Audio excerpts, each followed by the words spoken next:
It was late in the year 47 BCE, and Julius Caesar had just barely survived the siege of Alexandria by installing a Roman ally on the Egyptian throne. He had prevailed against Pompey in the Roman Civil War a year earlier, but as reality set in, it was becoming clear that his victory was shallower than originally thought. While Caesar was busy in Egypt, the old order in their various forms began to creep back in and fray at his conquests. This fraying allowed three major crises to emerge. First, an allied foreign king turned against Rome in hopes of recapturing his father's lost territory. Second, politicians back in Rome were up to their old tricks, using street violence to push for radical political reform. Third, a recalcitrant Pompeian faction under the leadership of Cato had begun the process of rebuilding in North Africa. It was looking like Caesar would have to win the Civil War for a second time.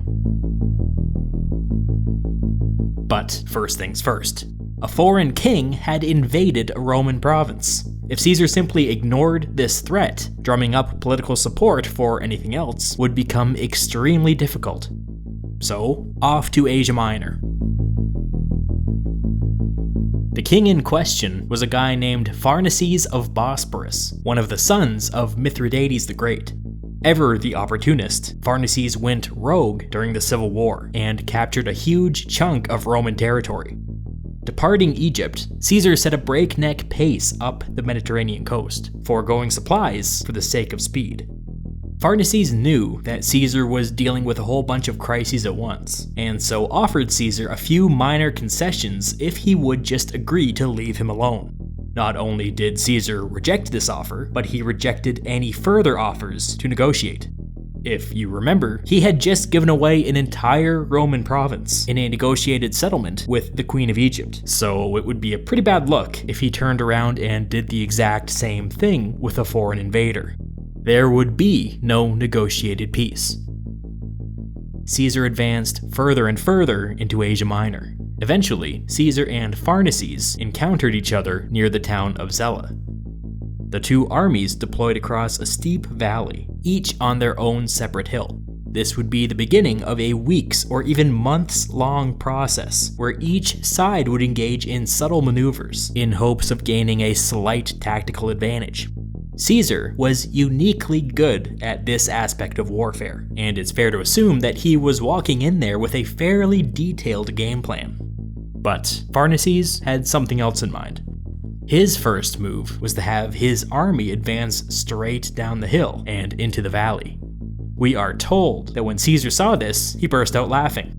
He turned to his advisors and told them that this was an extremely obvious fake-out, and that Pharnaces must think that they were a bunch of idiots if he thought that some weird aggressive posturing would scare them off their hill. But when Pharnaces' army reached the foot of the Roman hill, they didn't turn back. One imagines the smile fading from Caesar's face. All of his preparation was for naught. The entire campaign would come down to this moment. The Romans sounded the alarm. The majority of Caesar's army were off in the distance, building the camp, but there were just enough legionaries milling about to throw together a crude, disorganized line. When Pharnaces' army charged, this line was there to meet them. The Roman line buckled. For a moment, there was panic behind the Roman lines, as it looked as if they were going to be completely overrun. Fortunately for the Romans, the moment passed, as legionaries from the camp were able to reinforce the line and stop the bleeding. But now what? The Romans were fighting for their lives and operating entirely without a plan. Pharnaces had a whole bunch of chariots at his disposal, which apparently had been kitted out to be used as heavy cavalry. These chariots now began to crash into the weak sections of the Roman line. The Romans had not considered how to counter attacks like this, and so they had no choice but to ignore the chariots for the time being. The only thing that the Romans really had going for them was the fact that they were fighting downhill. They basically leaned into this advantage and began to use brute force to push forward as best they could. As the day wore on, the Romans were able to push Pharnaces' army all the way down the hill. Suddenly, there was an unexpected breakthrough on the Roman right. The Romans immediately rushed in to fill the gap. It wasn't very long before Pharnaces' center collapsed as well, which sent the entire army into full flight. Pharnaces would be dead within a matter of days. His successors offered Caesar their unconditional surrender. Everybody, including Caesar, had assumed that the reconquest of Asia Minor would be a year or years long grind. In the end, the entire campaign was over in something like 5 days. Shocking. But as we've seen, this victory had very little to do with Caesar, and everything to do with Pharnaces' recklessness. That being said, Caesar was never one to squander a propaganda opportunity, and so in his next report to the Senate, he wrote an open letter, which simply contained the following words: Veni, Vidi, Vici. This is usually translated as, I came, I saw, I conquered. He also had pamphlets distributed in Rome that pointed out how Pompey's eastern campaign had taken years, while his had taken days. Cheeky. Caesar had dealt with the first major crisis, but his work wasn't done. Roman politics were still spinning out of control, and the Pompeians in North Africa were still gearing up for a brand new civil war. It would be impossible for any long-term planning to take place until these issues were dealt with. Caesar set sail for Italy. He had been away for nearly 3 years. Along the way, he decided that his next priority would be the Pompeians in North Africa. The Roman Civil War had already ended once with Pompey's murder. That probably should have been the end of hostilities, but for whatever reason, maybe Caesar's inattentiveness, maybe the quality of the Pompeian leadership, the old order was able to re-establish itself in North Africa and set the stage for a second civil war. Caesar started to make preparations for a crossing to North Africa. During this time, Caesar kept himself busy by issuing instructions to his allies back in Rome. I'm not going to get into Roman politics right now, because if I do, we're all going to turn into Zardoz skeletons, but we'll circle back to this when the time's right. One thing that I do need to mention here is that Caesar had a legion mutiny on him. The reason for this is that Caesar had made significant promises to his oldest legions if they would agree to delay their retirement until after the Civil War. That had been several years ago. Now, after winning the Civil War, Caesar had delivered on exactly 0 of his promises, and was now gearing up for yet another campaign. They were right to be upset. Caesar went out to meet the mutineers, and after an emotional back and forth, he told them that for their loyalty over the years, they were free to retire whenever they wished. This unconditional offer came as a shock to the mutineers. Caesar followed this up by humbly asking if they would consider going on one last campaign with him. After that, they could retire in peace, and he would devote the next years of his life to fulfilling every one of his promises. Upon receiving that specific commitment, the mutineers agreed to go on one last campaign.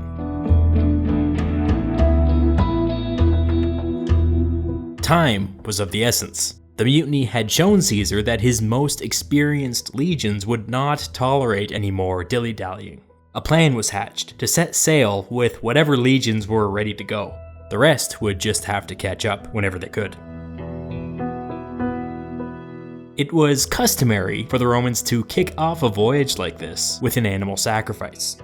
On this occasion, the bull selected for the sacrifice had an IQ of like 1,000,000, and so when it caught sight of the knife, it got all turned up and was able to break free of its restraints. When the Romans tried to calm the bull down, it zigged, and then it zagged, and then it booked it off into the distance, becoming the freest bull who ever lived. This wasn't a great omen, but whatever. The fleet set sail on schedule. But here's the thing. The Romans were notoriously bad sailors, and during the crossing, ill winds blew the entire fleet wildly off course. After several stressful days at sea, only a small fraction of Caesar's original fleet remained. When the group caught sight of land, they decided to make camp on the beach so that the rest of the fleet could track them down. But when Caesar came ashore, his foot got caught on the lip of the boat, and he fell face first onto the beach. Thinking quickly, he bounced to his feet with his hands full of pebbles and shouted for the benefit of his soldiers, "Africa, I have hold of you now." After Pompey's death, the senator Cato seized control of the Pompeian faction and pledged to raise new armies and restart the civil war in North Africa as soon as possible. Cato was not a military guy, and so he handed command of the Pompeian army over to a guy named Scipio, who, yes, was a descendant of that other Scipio from the Second Punic War. In fact, there was a rumor going around saying that according to prophecy, it was impossible to defeat a Scipio in North Africa. No such prophecy existed, but the rumor persisted anyway. Caesar was aware that this could be a damaging piece of propaganda, and so he plucked a distant Scipio cousin out of obscurity and threw him into the military equivalent of middle management. The last major Pompeian that we should be aware of is Caesar's old right-hand man Labienus, who was serving as one of Scipio's officers. What's weird about this is that Labienus was undeniably the better general, but Cato preferred Scipio due to his conservative politics and his prestigious family name. Cato was also able to solicit the support of a Roman ally, King Juba of Numidia, who brought his world-class Numidian cavalry to the Pompeian cause. Back on the beach, most of the scattered Caesarian fleet had been able to track Caesar down, but there was already a problem. In their haste to cross the Mediterranean, the Caesarians brought virtually no food with them. This seems like bad planning, and it was, but the legions had kinda forced Caesar to set sail before the invasion was 100% ready. Food and reinforcements were coming, they just weren't here yet. In the meantime, they would just have to live off the land. When King Juba of the Numidians became aware of this weakness, he immediately launched a series of raids along the coast. This activity made foraging virtually impossible. One of these raids has a real truth is stranger than fiction quality to it, so if you'll indulge me, I'll include it here. Caesar's army included a bunch of Gallic cavalry, and these dudes were sitting around a fire one night, talking, maybe drinking, whatever, when out of the darkness, a North African local approached the fire and began playing the flute and doing a little dance. The Gallic cavalry dudes were super impressed by this, and a small crowd gathered to watch the performance. The purpose of the music and of the crowd was to drown out the sound of hooves. King Juba's Numidian cavalry charged out of the darkness, right into the crowd. Before the Roman camp could respond, the Numidians slipped away. Raids like this were a daily threat, which was super frustrating. Caesar decided to change things up by taking half of his army and marching inland to capture a few North African desert towns. Remember, he didn't necessarily need to defeat the Pompeians immediately, he just needed to keep his army fed until reinforcements arrived. Capturing a town or two would accomplish that. A few kilometers into the desert, the Caesarians noticed a dust cloud coming up behind them. It was the entire Numidian army, under the command of Caesar's old right-hand man, Labienus. The Caesarians turned and prepared for the fight of their lives. Marching inland had been a huge mistake. Labienus had a ton of cavalry with him, and he used this to his advantage by having them ride out and occupy all of the hills surrounding Caesar's position. He knew that Caesar was uniquely good at playing up small tactical differences, and with this one move, he took that option off the table.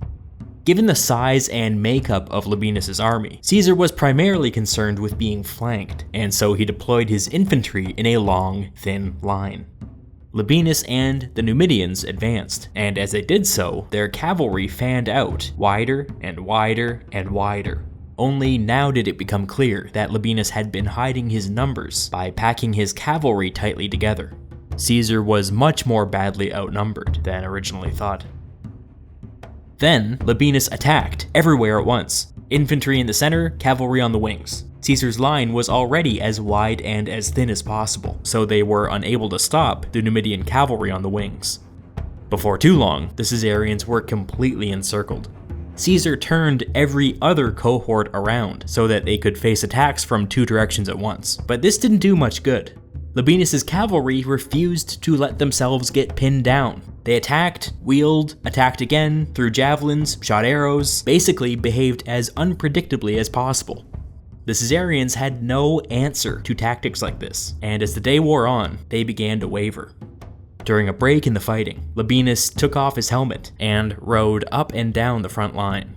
He began to taunt the Caesarian soldiers, shouting things like, "How is it going, recruit? Don't you boys look dashing? Caesar sure led you into a dangerous situation. Wish I could help." Mind you, Labienus would have known many of these soldiers by name, making these taunts all the more biting. Labienus knew the truth. He was winning the battle. Caesar was losing. It was only a matter of time.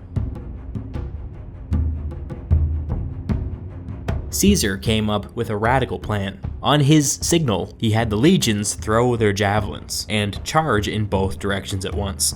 Labienus's encircling cavalry didn't want to be pinned down, so they wheeled and pulled back. This created an opening. Caesar ordered an immediate withdrawal. But it wasn't that simple. The Caesarians moved as quickly as possible, but it wasn't long before Labienus's Numidian cavalry caught up to them. Caesar's exhausted legions turned and prepared to fight the second battle of the day. As Labienus and the Numidians closed in, the Caesarians went on the offensive. The infantry charged and refused to let the Numidians take the initiative. Labienus's Numidian cavalry continued to hit the Caesarians with javelins and arrows, but were forced to pull further and further back as the Caesarians continued to advance. During this onslaught, Labienus was probably thrown from his horse and injured. The Caesarians abruptly turned and began their second withdrawal of the day. Labienus was probably no longer in command, and whoever succeeded him chose to let the Caesarians go.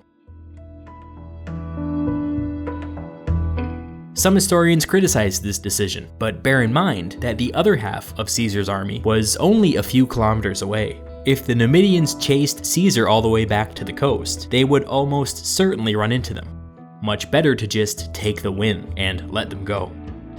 Labienus had just defeated his old friend in open battle. The myth surrounding Caesar's skill as a general had been forever tarnished.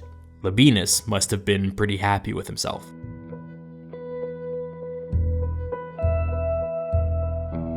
The Caesarians returned to the coast, exhausted, demoralized, hungry, and unsure as to what to do next. So long as Labienus continued to patrol the desert, any further inland incursions would be impossible. Months passed. The Caesarians spent this time huddled together in a defensive crouch on the coast. The only thing that kept them from starving was the fact that they found a hidden food stockpile belonging to a nearby town. Otherwise, the military dynamic remained unchanged. No word on the reinforcements from Italy.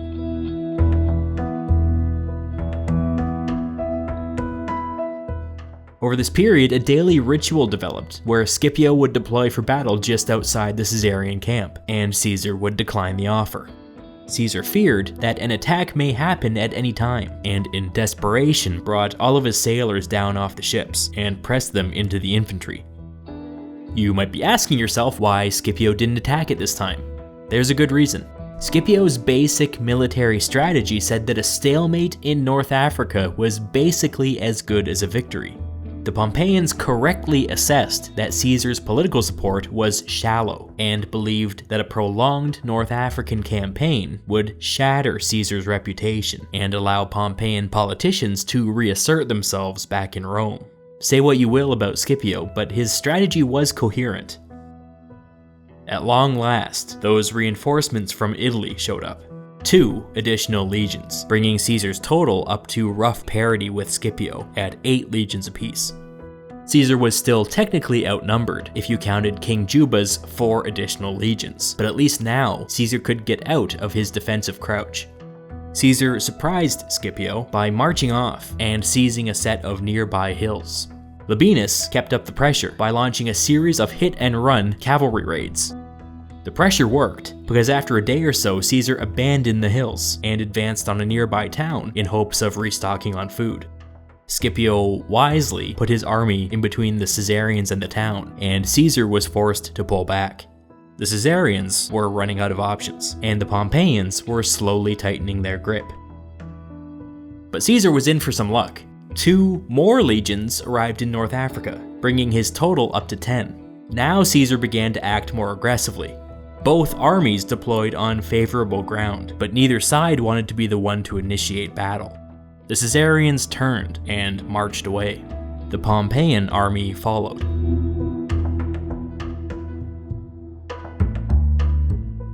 Finally, Caesar and his legions approached the coastal city of Thapsus and began building siege equipment. It's unclear how serious Caesar was about actually storming the city, but he knew that the threat of doing so might push Scipio into attacking. The Pompeians closed in. Scipio encamped on the west. King Juba encamped on the south. Caesar would have to attack one of these positions if he wanted to withdraw again. The 2 armies deployed opposite each other. Each side occupied favorable ground, and just like before, each wanted the other to attack first. Scipio and King Juba and Labienus deployed with infantry in the center and cavalry on the wings. King Juba controlled 60 war elephants, and Scipio placed them in front of the line on the wings. These elephants would pose a unique challenge for the Caesarians. The Pompeians had a significant cavalry advantage, which made it pretty obvious where most of the action would be. Caesar moved his strongest and most experienced legions to the wings.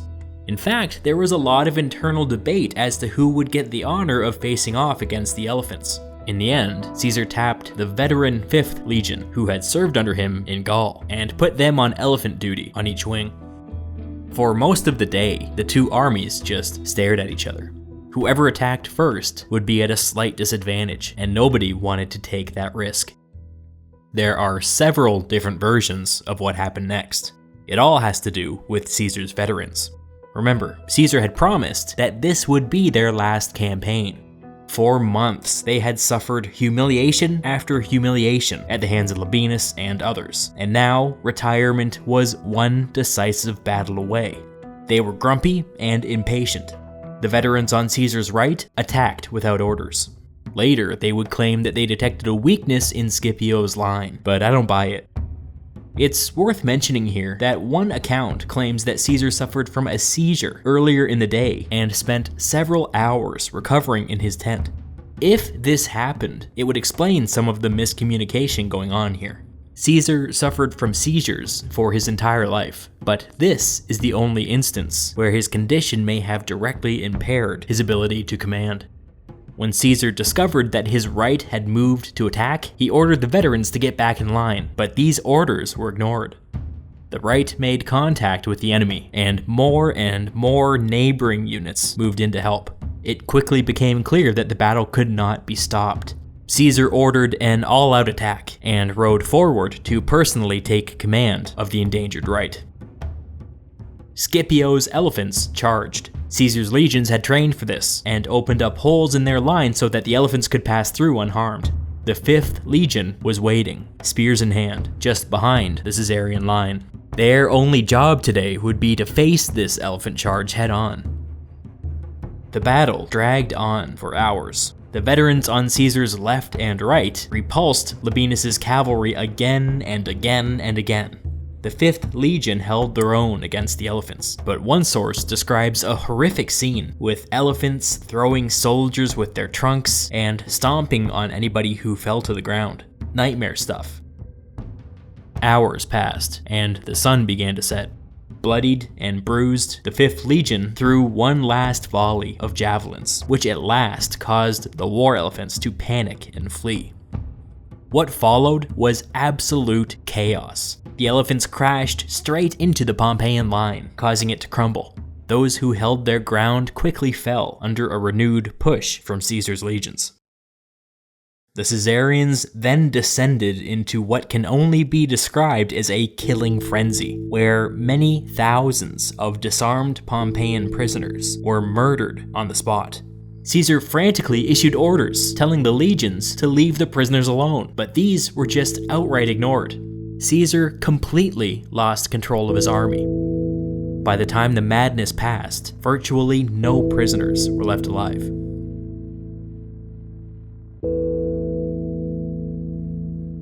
In the days that followed, Scipio and King Juba of the Numidians would take their own lives. Labienus, ever resourceful, was able to escape with some survivors and set sail for Spain, where he vowed to continue the fight. But, of course, Labienus and Scipio were not the leaders of the Pompeian faction. That man was Cato, who was headquartered in the nearby town of Utica. When Cato learned of the resounding Pompeian defeat at Thapsus, he took his own life. The details surrounding Cato's death have been highly romanticized, which I don't want to play into here. However, this incident would become famous within Caesar's lifetime, and so I should mention it in passing. Cato stabbed himself in the stomach, inexplicably survived, and then later ripped open his stitches and disemboweled himself with his bare hands. It was a gruesome death. With the passing of Cato, the Roman Civil War ended for the second time. Although Labienus and other Pompeians survived, it's safe to say that for the first time, Caesar was in full control of Roman territory. He was finally free to return to the city of Rome and begin the hard work of forging a lasting peace. If such a thing was even possible.